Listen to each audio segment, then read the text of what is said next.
आज हम डिस्कस करेंगे हॉस्पिटल एंड क्लिनिकल फार्मेसी। इसमें क्लिनिकल फार्मेसी का सेकंड चैप्टर है modern dispensing aspect. Modern dispensing aspect जैसे हम आजकल न्यू डेवलपमेंट्स हो रही हैं, रिसर्च हो रही है, नई नई मेडिसिन की जो डोजेस फॉर्म आ रही हैं, उसमें जो डोजेस फॉर्म है उनको कैसे यूज़ करना है, उनका साइड इफेक्ट, उनका रूट ऑफ एडमिनिस्ट्रेशन क्या है, वो सबसे बड़ी प्रॉब्लम होती है पेशेंट्स के लिए। उस प्रॉब्लम को सॉल्व करने के लिए जो हॉस्पिटल में फार्मासिस्ट की पोस्ट होती है, जो फार्मासिस्ट है वो एक इम्पोर्टेंट रोल प्ले करता है इसमें कि हम पेशेंट को कैसे उसके डोजेस फॉर्म के बारे में प्रॉपर बता सके, उनको हम कैसे उनको नॉलेज दें कि हमें ये जो डोजेस फॉर्म है वो हमने कैसे खानी है, उसको कौन से टाइमिंग पे लेनी है, उसके जो है साइड इफेक्ट क्या है, एडवर्स ड्रग रिएक्शंस क्या है, उसके अकॉर्डिंग जो भी हमारे एडवर्स ड्रग रिएक्शंस आते हैं या फिर जो पेशेंट्स के फॉल्ट होते हैं या डॉक्टर के फॉल्ट होते हैं प्रिस्क्राइबिंग के टाइम, उसको हम इसमें डिस्कस करेंगे इस चैप्टर में। इसमें फर्स्ट है हमारा पेशेंट कंप्लायंस। पहले तो कंप्लायंस का मीनिंग क्या होता है कि जैसे कोई हमें ऑर्डर देता है, उस जो ऑर्डर है उसके जो रूल्स होते हैं उसको फॉलो करते हैं, उसे हम बोलते हैं कंप्लायंस। उसके साथ लग गया पेशेंट। पेशेंट कंप्लायंस क्या है कि जो हमें डॉक्टर, जैसे हम लोग मेडिसिन लेने जाते हैं, जो प्रिस्क्राइबर है वो मेडिसिन हमें प्रिस्क्राइब करते हैं तो वो इंस्ट्रक्शंस देते हैं। जैसे जो डॉक्टर्स हैं हमें मेडिसिन जब देते हैं तो इंस्ट्रक्शंस देते हैं कि हमें वो मेडिसिन कैसे लेनी है। जैसे हमें जो एंटीबायोटिक देते हैं हमें, ठीक है, उसमें हम वो डॉक्टर बताते हैं कि 5 दिन लेनी है। अगर हम वो 5 दिन जो है उनको जो डोजेस फॉर्म है प्रॉपरली लेते हैं, जो डोजेस है उसे प्रॉपरली लेंगे तो वो हो गया हमारा पेशेंट कंप्लायंस। मतलब उस हम जो डॉक्टर की इंस्ट्रक्शंस हैं उसको हम प्रॉपरली फॉलो कर रहे हैं, उसको हम बोलेंगे पेशेंट कंप्लायंस। अब इसमें हम परसेंटेज कंप्लायंस निकालते हैं NPD minus एनएमई over NPD into 100। इसमें अब एनपीडी क्या है, number of prescribed doses, number of prescribe doses, जो हमें डॉक्टर ने डोज जितनी हमें प्रिस्क्राइब की है वो है हमारे पास एनपीडी। अब एनएम क्या है, नंबर ऑफ मेडिकेशन एरर।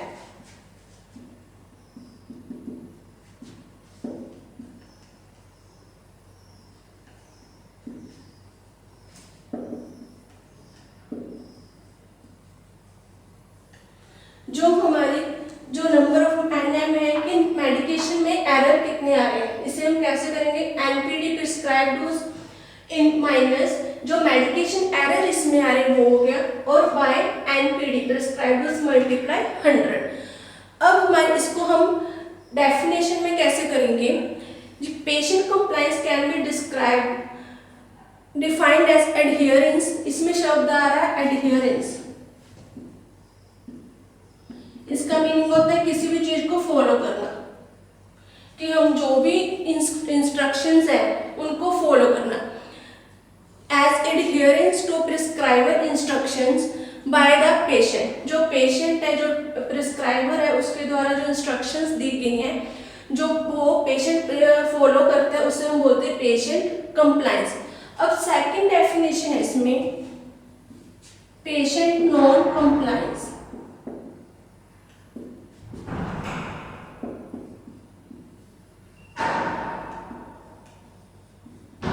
जैसे यहाँ पर हमें क्लियर हो रहा है पेशेंट कंप्लायंस कौन सा है, जो फॉलो करता है इंस्ट्रक्शंस को, और नॉन कंप्लायंस जो पेशेंट्स इंस्ट्रक्शंस को फॉलो नहीं करते। अगर हमें जैसे पहले एग्जांपल दिया था एंटीबायोटिक का, अगर हम लोग एंटीबायोटिक प्रॉपर नहीं लेते, अगर 5 दिन की हमारे पास डोज है हम उसे 2 दिन ही लेते हैं, उसका हमारे जो भी डिजीजेस के साइन एंड सिम्टम्स हैं जो वो कम हो जाते हैं या फिर ठीक हो जाते हैं तो हम वो मेडिसिन क्या छोड़ देते हैं। नॉर्मली यही होता है कि हम 1 या 2 दिन मेडिसिन खाते हैं, जब हम लोग ठीक हो जाते हैं, थोड़े से साइन सिम्टम्स कम हो जाते हैं, हम डोजेस को हम छोड़ देते हैं, तो उसे हम बोलते हैं नॉन कंप्लायंस। मतलब जो पेशेंट का फॉल्ट है कि पेशेंट उस डोज को प्रॉपरली नहीं ले रहा, ठीक है, उसमें जो इंस्ट्रक्शंस दी हैं, जैसे आफ्टर मील लेनी है कोई मेडिसिन उसमें से, जहाँ बिफोर मील लेनी है वो उसको नहीं फॉलो कर रहा है, जहाँ उसमें से स्किप कर रहा है मेडिसिन डोज उसकी मेडिसिन की, वो हो गया पेशेंट नॉन कंप्लायंस। इसे हम वर्ड में कैसे लिखेंगे?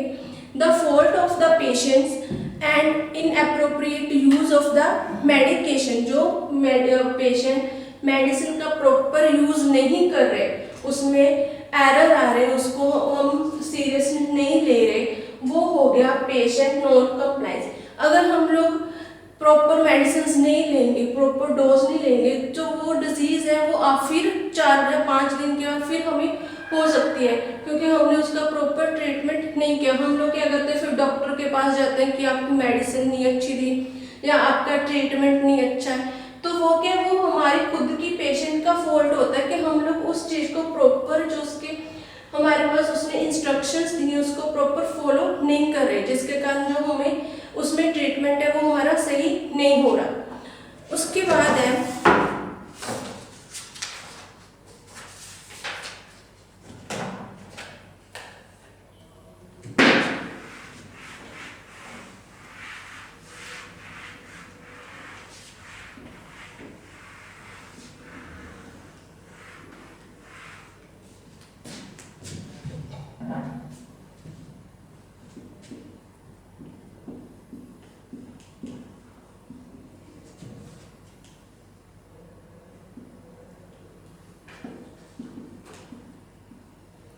नेक्स्ट टॉपिक है consequences of non compliance.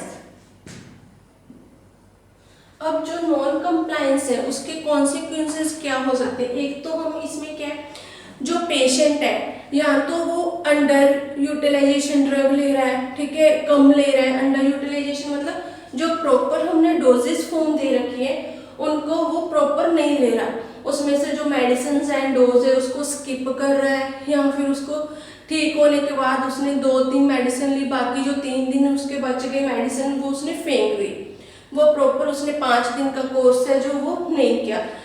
And utilisation of drug और ओवर यूटिलाइजेशन ऑफ ड्रग, या तो वो हद से ज़्यादा मेडिसिन ले रहा है, उसका ज़्यादा ओवर यूज कर रहा है, या अंडर यूटिलाइजेशन वो ड्रग्स ले रहा है। तो वो हो गया उसके कॉन्सिक्वेंसेज ऑफ नॉन कंप्लायंस।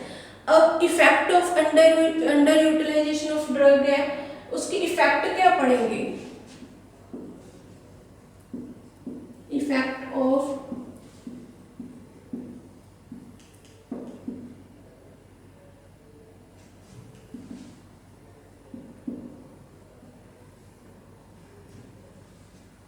जो अंडर यूटिलाइजेशन है, जो मेडिसिन उसने जो पेशेंट है अंडर यूटिलाइजेशन यूज करे, उसके क्या इफेक्ट है? एक तो उसके रीजन क्या हो सकते हैं? फर्स्ट रीजन है इसका कि जो मेडिसिन है वो प्रॉपर जितनी भी प्रिस्क्राइब की है, अगर 5 दिन की डोज है 5 डे की डॉक्टर ने दी है, तो उसने जो पेशेंट ने सिर्फ 2 डेज वो डोज ली है तो वो अंडर यूटिलाइजेशन आ जाता है, क्योंकि उसने जो डोज है वो प्रॉपर 5 दिन का कोर्स है वो नहीं किया, ठीक है, उसने 2 दिन ही मेडिसिन अपनी ली है, तो वो क्या है, उसने लेस डोज ली है प्रिस्क्राइब डोज से, तो वो क्या हो गया, एक रीजन हो गया अंडर यूटिलाइजेशन का। सेकंड है जो पेशेंट है वो अपना कोर्स है जो वो कंप्लीट नहीं करता। अंडर यूटिलाइजेशन लेस डोज में एक और आ जाता है फर्स्ट पॉइंट में कि हम जो प्रॉपर है, अगर हमारे पास 3 या 4 मल्टीपल डोज में मल्टीपल ड्रग दिए हमें डोज में, तो हम एक आधी जो मेडिसिन है टैबलेट है या कैप्सूल वो स्किप कर देते हैं, ठीक है। अब सेकंड है हमारा जो पॉइंट है, रीजन क्या है कि जो मेडिसिन है पेशेंट वो कंटिन्यू नहीं ले रहा। जैसे 3 टाइम अगर हमें बोला है डॉक्टर ने कि 3 टाइम हमने डे में लेनी मेडिसिन, तो हम क्या करते हैं, एक दिन सुबह ले लेते हैं या शाम को ले लेते हैं मेडिसिन, दोपहर को मिस कर दी या फिर 2 टाइम ले ली, 3rd टाइम मिस कर दी। वो कंटिन्यू जितना टाइम उसने बोला डॉक्टर ने उस टाइम पे वो मेडिसिन नहीं ले रहा है। उससे भी क्या है, जो हमारी डिजीज है वो इजिली जो है वो ट्रीट नहीं हो पाएगी, इजिली उसमें से हमें जो है वो ठीक नहीं हो पाते। नेक्स्ट है ओमिटिंग 1 और मोर डोज।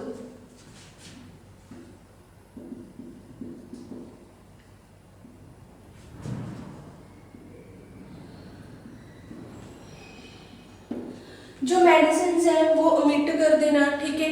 एक या एक से ज़्यादा जो डोजेस फॉर्म है उनमें से जो है मेडिसिन या टेबलेट नहीं लेते।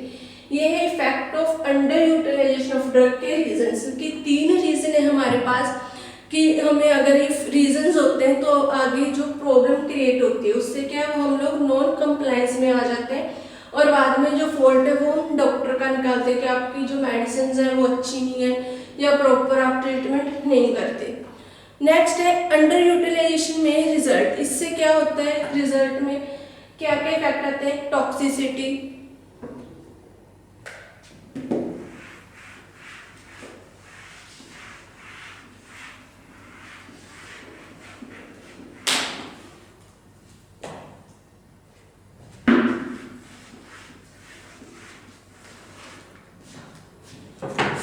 Risk of toxicity. जो पेशेंट है वो ऐसा क्यों करते हैं, वो अपनी जो प्रॉपर है वो मेडिसिन का यूज क्यों नहीं करते।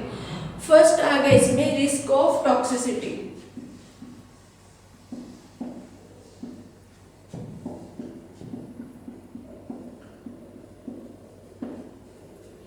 रिस्क ऑफ टॉक्सिसिटी में क्या है, जो फिजिशियन है वो पेशेंट को जो नॉन कंप्लायंस ट्रीटमेंट करते हैं, तो जैसे हमने hypertensive drugs they the patient को, जो फिजिशियन है उसके डोज इंक्रीज दे देते हैं या कम दे देते हैं, तो उससे जो पेशेंट होते हैं उनको ये होता है कि इससे हमें टॉक्सिसिटी ना हो जाए, ठीक है, हम लोग कोई प्रॉब्लम ना हो जाए, डरते हैं, इसलिए वो क्या मेडिसिन का प्रॉपर यूज नहीं करते।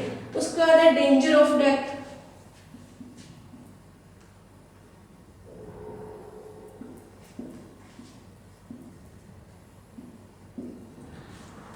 डेंजर ऑफ डेथ में क्या है कि जो एंटी कन्वल्सेंट जैसे ड्रग्स होती हैं वो अगर हम नहीं लेते, कई बार जिन पेशेंट्स को एंटी कन्वल्सेंट मतलब जिनको मिर्गी के दौरे पड़ते हैं, सीजर्स, कन्वल्सन्स आते हैं, अगर हमने उसको मेडिसिन डॉक्टर ने प्रिस्क्राइब कर रखी कि आपने दिन में एक बार मेडिसिन लेनी है, 1 या 2 टाइम ये मेडिसिन लेनी है, अगर वो नहीं लेते प्रॉपर अपनी रेगुलर कंटिन्यू मेडिसिन नहीं लेते तो उससे क्या होता है, उनके सीजर्स बढ़ सकते हैं और उनकी डेथ भी हो सकती है। नेक्स्ट है making heart more sensitive to, अगर हम लोग डिजॉक्सिन या फिर कोई और ग्लाइकोसाइड्स हम लेते हैं, कार्डियक ग्लाइकोसाइड्स, उससे क्या होता है कि सेंसिटिविटी हमें हार्ट की जो टॉक्सिसिटी ज़्यादा, अगर हम हार्ट की मेडिसिन लेंगे उससे टॉक्सिसिटी होने का भी हमें खतरा रहता है। नेक्स्ट पॉइंट है, अगर कोई भी एंटीबायोटिक पेशेंट की थेरेपी में हम यूज़ कर रहे हैं, जैसे कैंसर में कीमोथेरेपी करवाते हैं, एंटीबायोटिक मेडिसिन देते हैं, अगर हम लोग बीच में कैंसर के हमें सिम्टम्स डिसअपियर हो गए, नहीं दिख रहे, ठीक है, तो हम लोग वो मेडिसिन के एंटीबायोटिक के जो कोर्स है वो छोड़ देते हैं, तो उससे क्या होता है कि जो डिजीज है वो प्रॉपर वो है ग्रोथ करने लग जाती है बॉडी में, उससे हमारी जो डेथ होने के चांसेस भी ज़्यादा हो जाते हैं। इसलिए जो भी हमारा कोर्स चलता है, जैसे टीबी की मेडिसिन का कोर्स चलता है, ट्यूबरक्लोसिस डिजीज का, अगर वो 6 मंथ का है तो हमें वो 6 मंथ तक मेडिसिन लेनी है, अदरवाइज जो हमारी डिजीज है टीबी की वो प्रॉपरली ठीक नहीं हो पाएगी। नेक्स्ट है हमारे पास topic factor contributing of non compliance.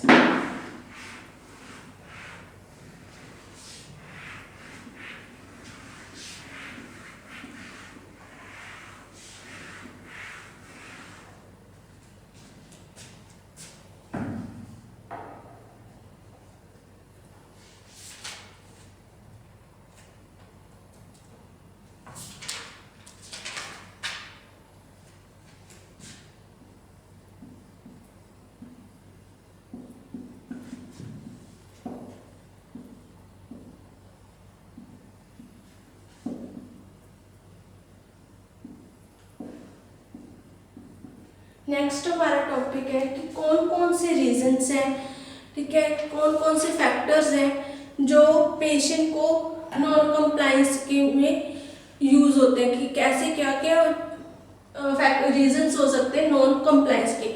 First है root of administration.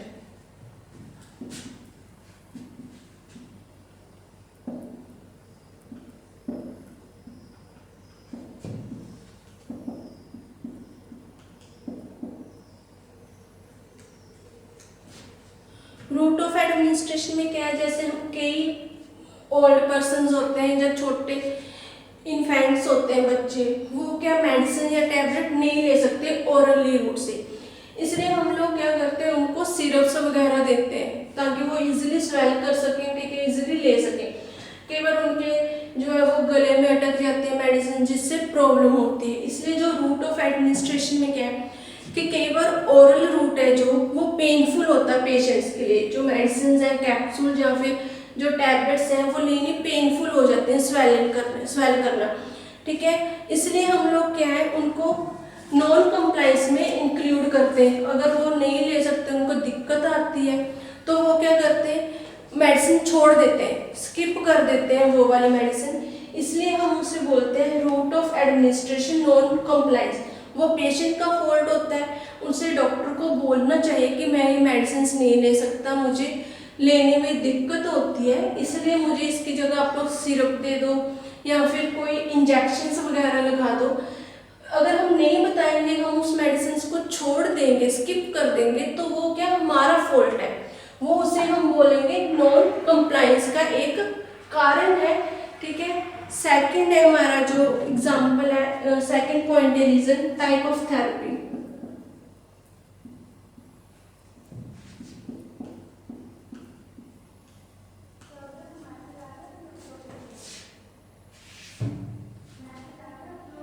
Type of therapy में क्या है नॉन कंप्लायंस, कई बार जो जैसे हमारी एग्जांपल हम ले लेते हैं, हम एग्जांपल ले लेते हैं जैसे टाइप ऑफ थेरेपी में कैंसर। कैंसर क्या लॉन्ग टर्म थेरेपी है।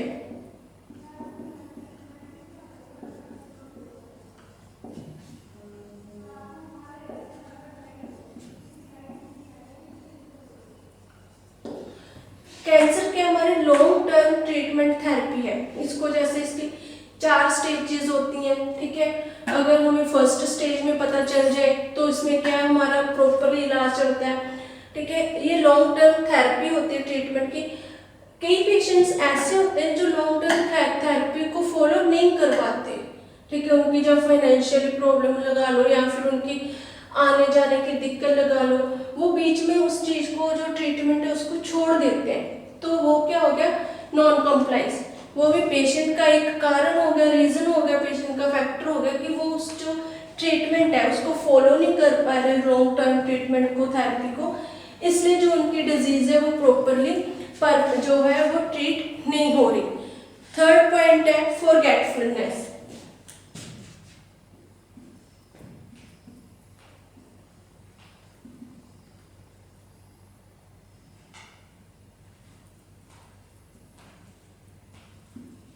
फॉरगेटफुलनेस मतलब भूल जाना।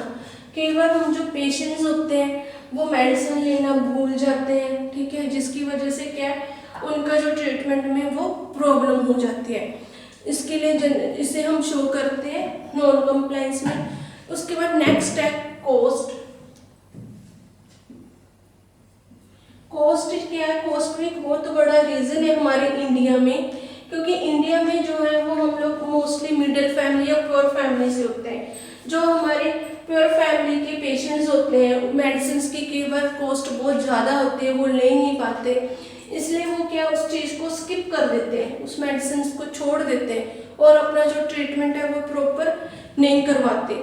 या फिर जो पेशेंट्स होते हैं उन स्टॉक की वजह से, जैसे जो कॉस्टली मेडिसिन होती हैं उनका स्टॉक कम आता है, वो स्टॉक ना होने की वजह से हॉस्पिटल में या मेडिकल में नहीं मिलती कई बार, तो उससे भी हो जाता है कि पेशेंट उस मेडिसिन को छोड़ देते हैं और जो है ट्रीटमेंट वो बीच में ही रह जाता है पेशेंट का।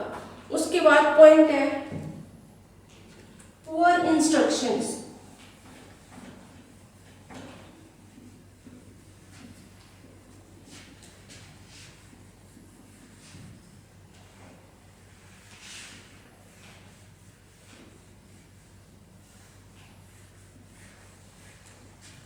पुअर इंस्ट्रक्शंस में क्या है कि जो हम लोग पेशेंट को इंस्ट्रक्शंस देते हैं, उसको बताते हैं उसकी डिजीज के बारे में, मेडिसिन के बारे में, ठीक है, वो हम प्रॉपरली उसके माइंड में नहीं जा रही, जहाँ प्रॉपरली वो फॉलो नहीं कर पा, समझ नहीं रहा उसे।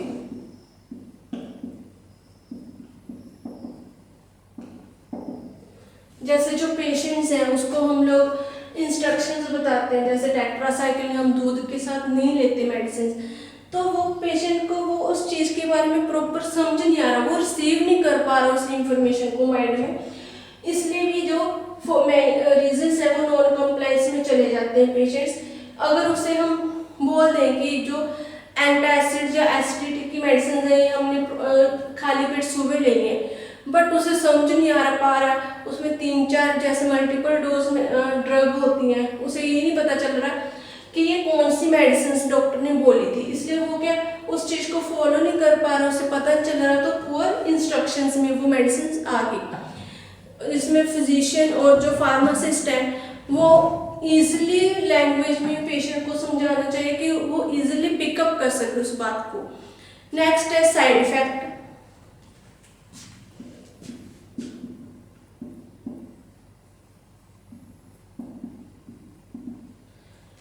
कई बार जो मेडिसिन होती हैं हम विदाउट जो ड्रग के पेशेंट्स हैं वो कंटिन्यू जो लेते, जब हम लोग मेडिसिन लेते हैं, कई मेडिसिन का साइड इफेक्ट होता है, जैसे हमें वोमिटिंग होने लग जाती है या नोजिया होता है, या फिर हमें जीआईटी अपसेट हो जाता है, हमारा हेडेक होने लग जाता है, तो उस वजह से साइड इफेक्ट के कारण जो पेशेंट्स हैं वो मेडिसिन लेना छोड़ देते हैं, क्योंकि पेशेंट उस चीज़ से डरते हैं कि हमें जो है मेडिसिन वो ये प्रॉब्लम हो रही है तो हमें ये मेडिसिन छोड़नी चाहिए, इसलिए वो जो पेशेंट है वो नॉन कंप्लायंस में चले जाते हैं।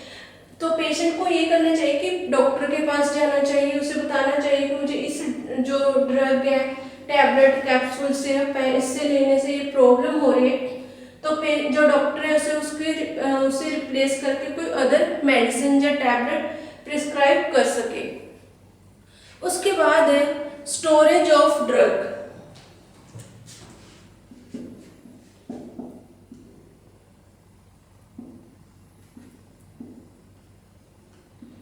जो हमारी मेडिसिन होती हैं उनके जो लेवल होता है ऊपर, वहाँ पर उसकी स्टोरेज लिखी हुई होती है, जैसे आई ड्रॉप्स हो गए, टैबलेट या सिरप्स हो गए, उनकी स्टोरेज लिखी हुई होती है, ये लाइट प्रोटेक्ट है, इसे हम फ्रीजर में रखना है या फिर इसे हमने रेफ्रिजरेटर में रखना है। अगर हम उस मेडिसिन को प्रॉपर स्टोरेज नहीं करेंगे, अगर जो भी मेडिसिन है उसे हम रेफ्रिजरेटर में रखना है तो हम रेफ्रिजरेटर में नहीं रखेंगे तो वो बाहर क्या खराब हो जाती है। अगर हम जो मेडिसिन है उसे लाइट से प्रोटेक्ट करना है, डार्क प्लेस पे रखना है, तो उसे हम लाइट में रख देते हैं, तो उसमें क्या है जो वो हमारा सिरप होता है या मेडिसिन होती है वो खराब हो जाती है, इसलिए हमें जो उसमें लेबल है उसको प्रॉपरली कंटेनर पे पढ़ना चाहिए, डॉक्टर से या फार्मासिस्ट से प्रॉपरली उसका पूछना चाहिए कि जो हमारी मेडिसिन है उसको हम कैसे रखें, उसको स्टोर करने की हमें एडवाइस बताएं। इसलिए उसके लिए हमें जो हमारी स्टोरेज है, ठीक है, जो है पेशेंट को वो प्रॉपरली उसे ध्यान रखनी चाहिए। नेक्स्ट है रिमूवल ऑफ ड्रग पैकेजिंग।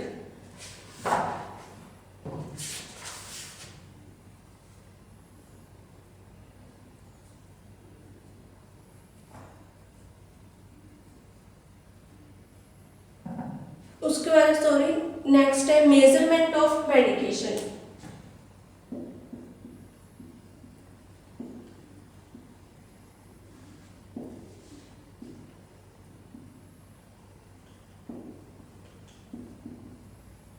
जो हमारी मेडिकेशन है, जो मेडिसिन है, वो प्रॉपर, कई बार जो पेशेंट है वो कंफ्यूज हो जाता है, बहुत टाइम जैसे 2 या 3 बार दिन में लेनी होती है, तो जो पेशेंट है वो कंफ्यूज हो जाता है कि हमें ये मेडिसिन जो लिक्विड डोजेज फॉर्म में कितनी लेनी है।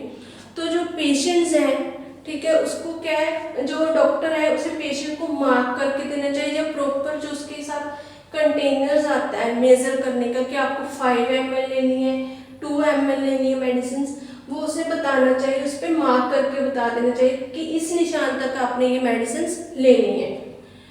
उसके बाद नेक्स्ट है स्टेप्स 2 ऑफ इम्प्रूव कंप्लायंस।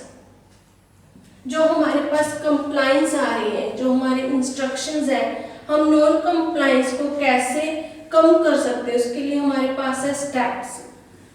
अगर हम उन स्टेप्स को फॉलो करेंगे तो जो हमारे मेडिसिन की एरर है, पेशेंट के फॉल्ट्स होते हैं, वो कम हो जाएंगे।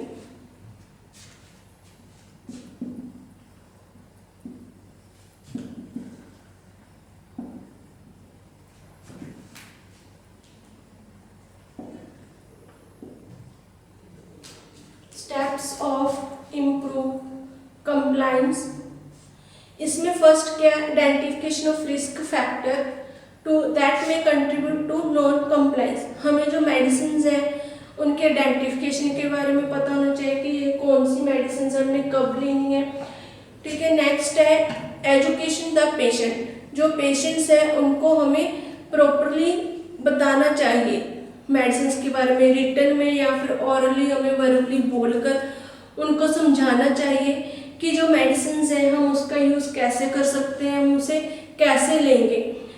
Development of treatment plan and with the recognization of patient normal pattern of activities, जो हमारे नॉर्मल ट्रीटमेंट की एक्टिविटीज़ हैं पेशेंट्स की, उसे हमें डेवलप करना चाहिए, उसे और मॉडिफाई थोड़ा बनाना चाहिए कि जो पेशेंट्स हैं वो इजीली इस चीज़ को फॉलो कर सके।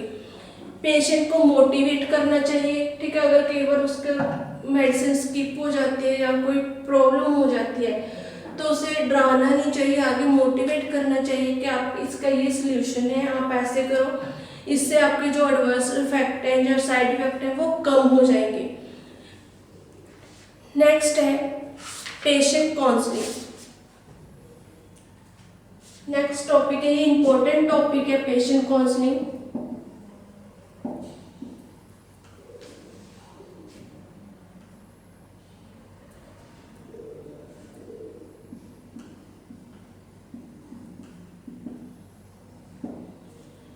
पेशेंट काउंसलिंग एक इम्पोर्टेंट टॉपिक है। इसमें हम जो पेशेंट काउंसलिंग है, इसमें हम लोग जो इसके डेफिनेशन के, इसमें हम क्या बताते हैं पेशेंट को कि जो हमारे पास मेडिकेशन है उसकी प्रॉपर इंफॉर्मेशन देते हैं।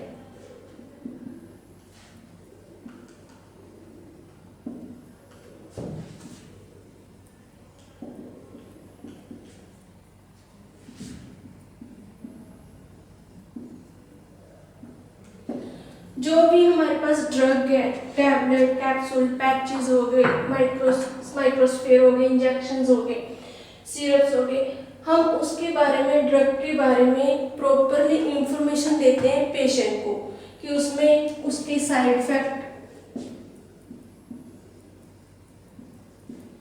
रूट ऑफ एडमिनिस्ट्रेशन,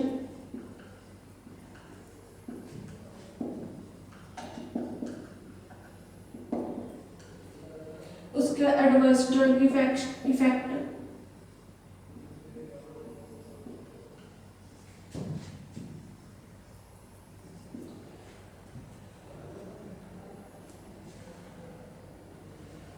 उसके बाद उसकी थेरापेटिक इफेक्ट, उसका इन चीजों के बारे में हम डिटेल में उसको बताते हैं, उसकी स्टोरेज,